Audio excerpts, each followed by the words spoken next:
Hello dear student, एक बार फिर से आपका स्वागत है राजनीतिक सिंथक की क्लास में। आज की इस क्लास में हम बात करेंगे सेंट थॉमस एक्विनास के प्रमुख राजनीतिक विचार और उनके द्वारा एक कानून का सिद्धांत दिया गया था उनके बारे में।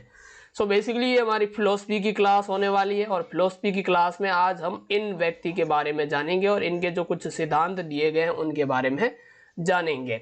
इनका नाम था सेंट थॉमस एक्विनास। तो सेंट थॉमस एक्विनास जो व्यक्ति थे उनका जन्म 1225 के अंदर हुआ था और इनकी मृत्यु 7 मार्च 1274 के अंदर हुई थी। लगभग 48 या 39 वर्ष उम्र थी इनकी तब इनकी मौत हो गई थी। ये इनकी फोटो है, आप देख सकते हैं, यही थॉमस एक्विनास है। इनकी प्रमुख रचनाओं की अगर हम बात करें तो डी रेजिमाइन प्रीमिस और कमेंट्री ऑन अरिस्टोटल्स पॉलिटिक्स।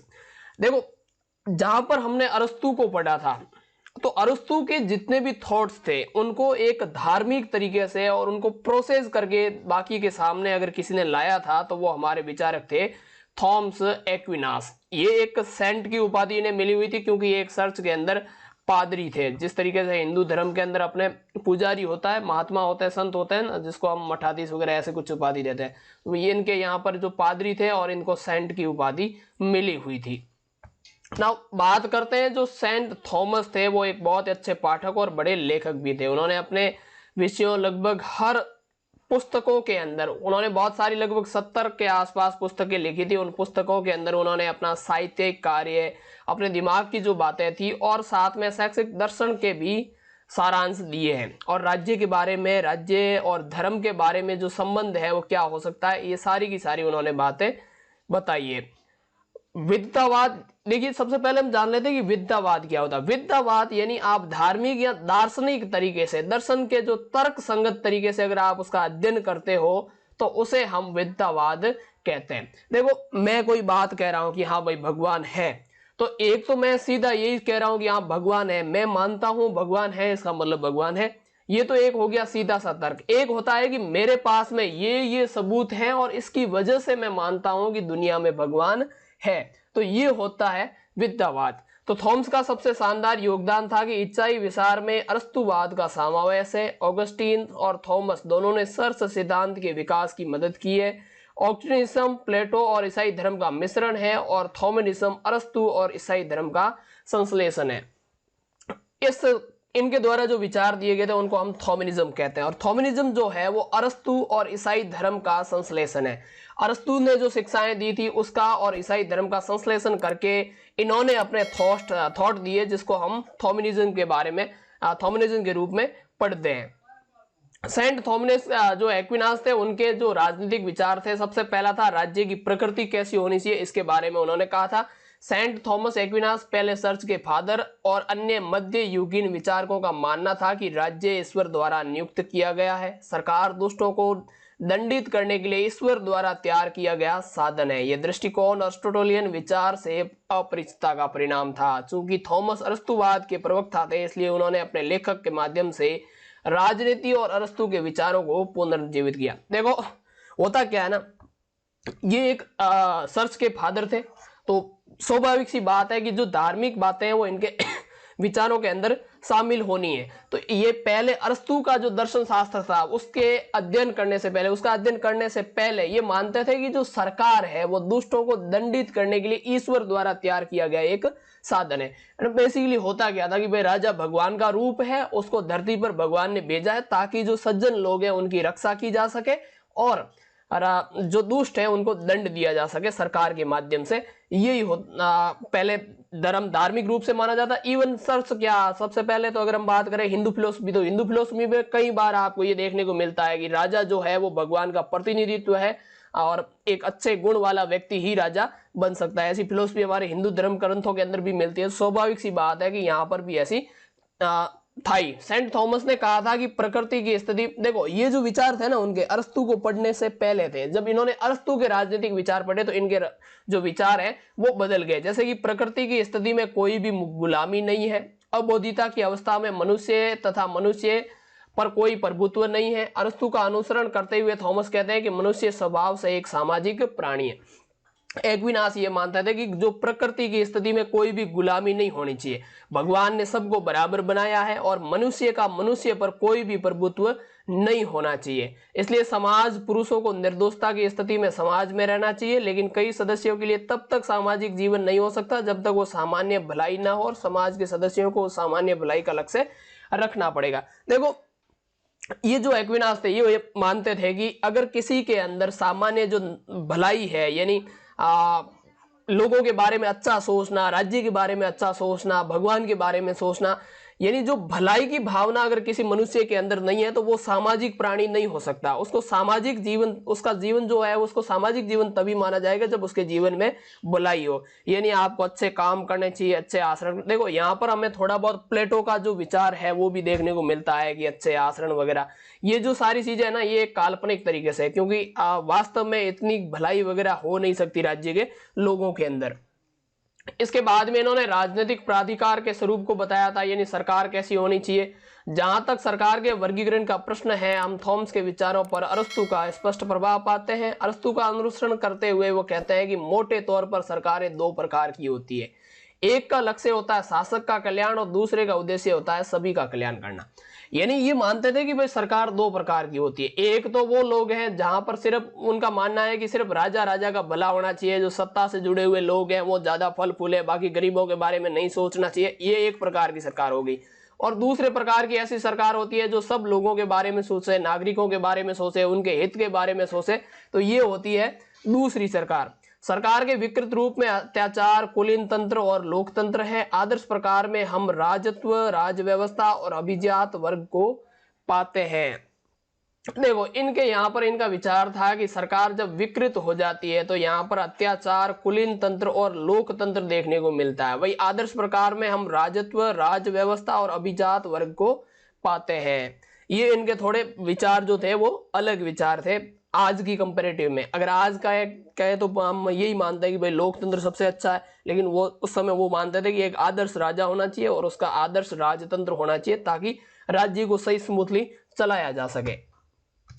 आगे देखो, सरकार के कार्य क्या हो सकते हैं। सरकार के कार्यों के बारे में थॉमस ने दो पहलू दिए थे। पहले प्रकार के संबंध में उन्होंने अरस्तु का प्रभाव स्पष्ट किया। पहला जो उन्होंने अपना लॉजिकल रीजन दिया था, उसके पीछे जो प्रभाव था वो अरस्तु का था। दूसरे संबंध में वे बाइबल से प्रभावित थे, क्योंकि स्वाभाविक सी बात है वो चर्च के पादरी थे तो बाइबल का प्रभाव तो उनके ऊपर होना ही है। जैसे अरस्तु ने कहा था कि परिश्रम पूर्वक वह स्थापित किया गया था तथा सरकार का वास्तविक कार्य सभी विषयों के सही और नैतिक जीवन को बनाए रखना और बढ़ावा देना है। इसलिए सरकार का नैतिक उद्देश्य सर्वोपरि है। सड़कों को सुरक्षित और मुक्त रखना राजकुमार का कर्तव्य है। संख्या, वजन और माप पर सरकार की नजर रहेगी, ये ईश्वर की मंशा है और इन सभी चीजों को कर्म से होना चाहिए। ये क्या मानता है ना, अरस्तु मानता था कि भाई राज्य के जो सारे वास्तविक कार्य हैं, सभी जो विषय हैं, उन पर उनका और जो नैतिक जीवन है उनको बनाए रखना राज्य का कार्य है, उनको बढ़ावा देना भी राज्य का कार्य है। इसलिए सरकार का जो पहला दायित्व है वो नैतिक उद्देश्य सर्वोपरि होना चाहिए। दूसरा ये है कि नंबर, वजन और माप जरूरी है। उन्होंने ये सुझाव देकर शासक के तौर पर एक और कर्तव्य लगाया है कि सरकार गरीबों की सावधानी पूर्ण देखभाल करे। बाइबल के अकॉर्डिंग जो थॉमस एक्विनास के जो विचार थे वो ये थे कि सरकार को नंबर, वजन और माप सारी चीजें एक स्मूथली एक सर्टन दायरे के अंदर होनी चाहिए, और जिसके बाद में शासक का जो कर्तव्य है वो ये है कि गरीबों की जो सरकार है वो गरीबों की सावधानी पूर्वक देखभाल भी करनी चाहिए। गरीबों की पीड़ाएं हैं, जो कमजोर वर्ग है, पीड़ित लोग हैं, उनके प्रति सहानुभूति होनी चाहिए। बेसिकली है ना, जो बाइबल जो है वो ये कहती है कि ईसाई धर्म जो है वो कमजोर और पीड़ित लोगों के प्रति ज्यादा सहानुभूति रखता है। इसलिए हमें क्या करना चाहिए, राज्य का कर्तव्य है कि जो कमजोर और पीड़ित वर्ग है उनका राज्य ध्यान रखे। देखो, यहाँ पर सरकार के उन्होंने दो कार्य बताए। पहला वो कार्य जो अरस्तु ने बताए थे कि राज्य का वास्तविक कार्य है सभी विषयों पर ध्यान देना, नैतिक जीवन को बनाए रखना। और दूसरा जो इन्होंने सिद्धांत दिया था वो बाइबल से इंस्पायर्ड था, जिसमें उन्होंने कहा था कि कमजोर व पीड़ित लोगों का ध्यान रखना और उनके प्रति सहानुभूति रखना। कानून और न्याय पर उनका दृष्टिकोण उनके राजनीतिक विचार का सबसे महत्वपूर्ण हिस्सा है। कानून और जो न्याय है उन पर इन्होंने बहुत सारा शोध किया था। हालांकि इनकी जो ये फिलोसफी है काफी बड़ी है, लेकिन अपने सिलेबस में इतनी है नहीं तो हम इतनी डेप्थ में इसको कवर नहीं करेंगे। हम बेसिकली सब बेसिक चीजें जान रहे हैं, ठीक है।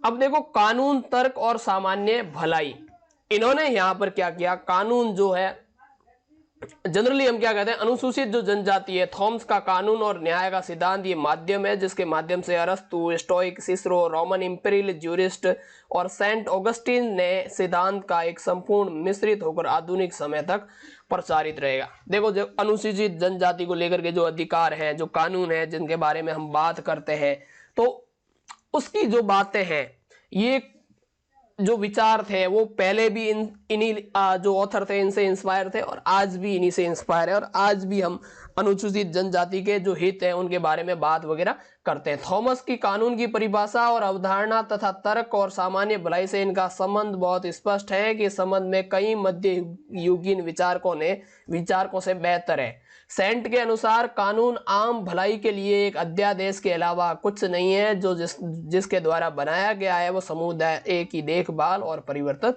करता है। सिंपल शब्दों के अंदर ये कहें तो सेंट थॉमस मानते थे कि जो कानून है वो आम लोगों की भलाई के लिए जारी किया गया एक अध्यादेश है। अब ये अध्यादेश जिसने जारी किया है उसका कर्तव्य है कि वो पूरे के पूरे समुदाय की देखभाल करे। उस समुदाय की देखभाल करने वाला, जैसे हम कहते हैं ना भाई, एक पालन करने वाला हमेशा पिता ही होता है। जरूरी नहीं है कि जन्म देने वाला ही पिता करो, जो हमारा पालन करता है वो भी हमारा पिता होता है। तो ठीक इसी तरीके से कानून जो जिसके द्वारा बनाया जाता है समुदाय की भलाई के लिए और देखभाल के लिए बनाया जाता है, और जो व्यक्ति बताता है, इस कानून को बनाता है, वो निश्चित ही एक श्रेष्ठ व्यक्ति होना चाहिए।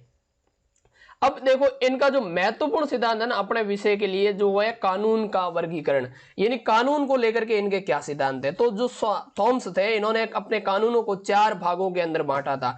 ये 4 कौन कौन से थे? पहला था शाश्वत कानून, दूसरा था प्राकृतिक कानून, फिर देवीय कानून और मानव कानून। ये प्रश्न आ सकता है कि भाई थॉमस एक्विनास ने अपने थॉमस एक्विनास के कानूनों के वर्गीकरण के बारे में लिखिए या कानून के सिद्धांत के बारे में लिखिए। तो यहाँ पर आप लिख सकते हो, उन्होंने कानून को 4 भागों में बांटा था: शाश्वत कानून, प्राकृतिक कानून, देवीय कानून और मानव कानून।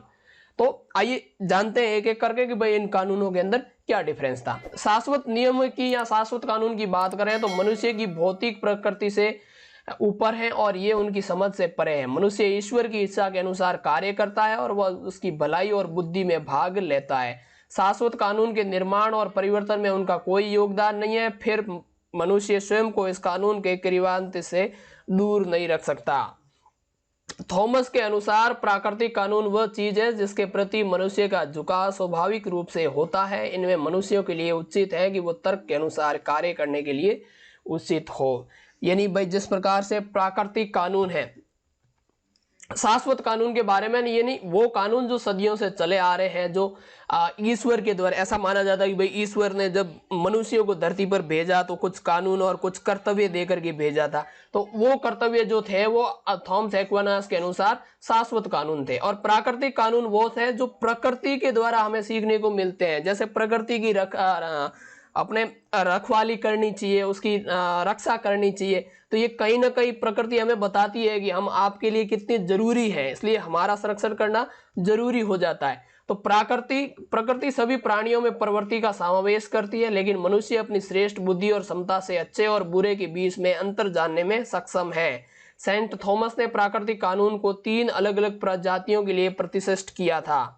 एक अच्छाई जिसमें मनुष्य अपनी प्रकृति के द्वारा अनुसार कुछ अपनाता है, सभी पदार्थ एक समान है, जैसे कि आत्म संरक्षण। दूसरा है आचरण और कुछ रूपों के प्रति उसका झुकाव, जो वह सभी जानवरों के साथ साझा करता है, जैसे कि यौन की गतिविधियां, संतानों की शिक्षा आदि। अंत में वह झुकाव है जो विशेष रूप से मानवीय, जैसे ईश्वर को जानने, बचने की इच्छा और ठेस पहुंचाने के लिए भी करता है। देखो, प्राकृतिक कानून के अंदर क्या कहता है ना, जैसे प्रकृति होती है, प्रकृति अपने आप को बढ़ाने के लिए किस प्रकार से अपने आप संचालित होती है, इसी प्रकार से मनुष्य जो है, मनुष्य भी एक प्रकार का जानवर ही है, लेकिन मनुष्य अपनी श्रेष्ठ बुद्धि और क्षमता और अच्छे कार्यों के लिए जाना जाता है। भाई मनुष्य और बाकी के जानवरों में इतना ही डिफरेंस है कि मनुष्य की जो सोचने की शक्ति है वो ज्यादा है और बाकी जानवरों की कम है। बाकी कोई डिफरेंस नहीं है, वो भी जानवर है और हम भी जानवर है। उनके अंदर भी यौन क्रिया होती है, उनका वंश बढ़ता है यौन क्रिया के जरिए, और हमारे अंदर भी यौन क्रिया होती है और यौन क्रिया के जरिए ही हमारा वंश बढ़ता है। ठीक जिस तरीके से मनुष्य अपने संतानों की शिक्षा का देता है, उसे शिक्षा के लिए शिक्षण संस्थानों में भेजता है, ठीक इसी प्रकार जानवर भी अपने हिसाब से अपने बच्चों को शिक्षा देते हैं। लेकिन इंसान के अंदर अच्छाई की भावना और आत्म संरक्षण है, दूसरों का संरक्षण करना, दूसरों को ठेस न पहुंचाना, या ईश्वर को जानने की जो क्षमता है वो मनुष्य के अंदर है। तो इस प्रकार से मनुष्य बाकी जानवरों से श्रेष्ठ है। तीसरा है ईश्वरीय कानून, ऐसे कानून जिन पर ईश्वर के द्वारा या ईश्वर ने हमें मनुष्य को सत्य और न्याय की समझ जानने के लिए बनाए गए हैं। जो ईश्वर ने कुछ कहा है, देखो यहाँ पर इन्होंने क्या कहा है कि प्राकृतिक कानून में कुछ खामियां हो सकती है, ईश्वरीय विधान उन्हें सुधारना और दूर करता है। विशेष अर्थ में दैवीय कानून वह है जिसके माध्यम से मानवीय तर्क की सीमाएं और अपूर्णताएं पूर्ण होती है। मनुष्य को अचूक रूप से अति सांसारिक अंत शाश्वत आशीर्वाद की ओर निर्देशित किया जा सकता है। ये एक रहस्योद्घाटन कानून है। ईश्वरीय कानून ऐसे कानून होते हैं जो मनुष्य को एक सीमा तक बताते हैं कि भाई ये अच्छे कामों की ये सीमा होती है, बुरे कामों की ये सीमा होती है, ये काम आपको करना चाहिए, ये काम नहीं करना चाहिए। इसको हम दैवीय कानून कहते हैं या ईश्वरीय कानून कहते हैं। अंतिम और लास्ट में जो इन्होंने तर्क दिया था वो था मानव कानून का। देखो जो मानव कानून है वो मानव के द्वारा ही निर्मित कानून है।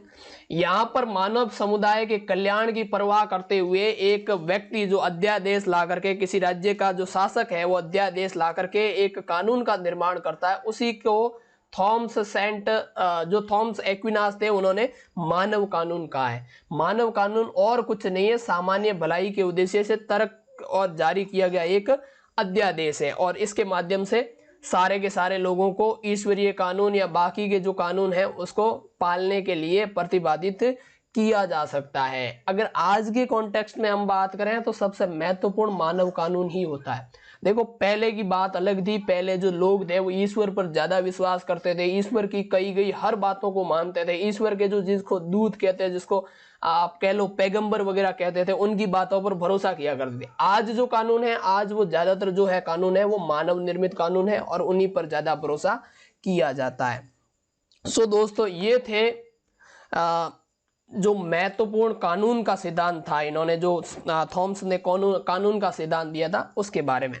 अब देखो राजनीतिक विचार के बारे में हम पढ़ेंगे, सर्च और राज्य। देखो अरस्तु जो थे, अरस्तु एक अपने राज्य के बारे में सोचते थे, सिर्फ अपने राज्य के बारे में सोचते थे। यानी जैसे मैं अभी राजस्थान में बैठा हूँ, इंडिया के अंदर बैठा, तो मैं जनरली कानून वगैरह या कुछ सोचूंगा, फिलोसफी दूंगा, तो मैं जनरली इस बात पे ज्यादा ध्यान दूंगा कि मेरे देश का भला ज्यादा हो। लेकिन जो थॉमस थे, इनके विचार थे वो पूरे संसार के लिए थे। वो सिर्फ ये नहीं मानते थे कि भाई सिर्फ मेरे राज्य का भला हो। वो वसुदेव, जिसको हम हिंदू धर्म के अंदर फिलोसफी होती है ना वसुदेव कुटुंबकम की, तो वसुदेव कुटुंबकम वाली भावना सेंट थॉमस के अंदर थी। अब सर्च और राज्य के बीच में क्या संबंध हो सकते हैं? देखो सेंट थॉमस जो थे वो एक रूढ़िवादी ईसाई थे और स्वाभाविक रूप से वो स्पष्ट है कि वो सामान्य रूप से राज्यों के मामलों में विशेष रूप से राजनीति पर धर्म और सर्च को प्राथमिकता देंगे। लेकिन उन्होंने धर्मनिरपेक्ष सत्ता के महत्व को भी पहचाना और ऐसी परिस्थितियों में ये पाया जाता है कि उन्होंने सर्च और राज्य के बीच को विवाद पर उदारवादी रुख अपनाया। इनका कहना था कि भाई सर्च और राज्य की जो राजनीति है उनके बीच में संबंध होना चाहिए, लेकिन ज्यादा संबंध नहीं होना चाहिए। कहीं पर ये धर्मनिरपेक्षता की आलोचना भी करते हैं कि भाई धर्मनिरपेक्षता क्या है, सत्ता के व्यक्तियों से निष्ठा का दावा किया जा सकता है, लेकिन सभी मामलों पर सर्च का आधिपत्य है वो स्वीकार किया जाना चाहिए। हर जगह धर्मनिरपेक्षता है वो हमें शोभा नहीं देगी या उससे काम नहीं चलेगा। लेकिन इन्होंने जो तर्क दिए थे वो एक उदारवादी तर्क थे, एक तर्क संगत बातें इन्होंने की थी। जैसा हम इनको कहते हैं कि ये कौन से विचारक रहे थे, तो ये विद्वतावादी इस विचारक रहे थे, जिनका मतलब है कि आप धार्मिक मामलों पे या दर्शन फिलोसफी के मामले में तर्क कर रहे हो तो जो आपके सारे तर्क हैं वो किसी न किसी बेसिस पर होने चाहिए, यानी सबूतों के साथ में आप तर्क किए। कि जैसे मैंने आपको शुरुआत में बताया था कि मैं ईश्वर को मानता हूं, इसका मतलब यह है कि मैं लोगों को बताऊंगा कि मेरे पास में ये सबूत है और ये बातें हैं जिनकी वजह से मुझे लगता है कि ईश्वर है। और कोई मेरे सामने वाला होगा जो कहेगा कि मैं ईश्वर को नहीं मानता, तो उसे सिद्ध करना पड़ेगा भाई कौन कौन सी बातें हैं जिसकी वजह से आप ऐसा मानते हो कि ईश्वर नहीं है। तो ऐसा मानते थे थॉमस जो थे, वो तर्क के साथ में बहस करते थे, बिना बेसलेस कोई भी उन्होंने तर्क नहीं दिया है।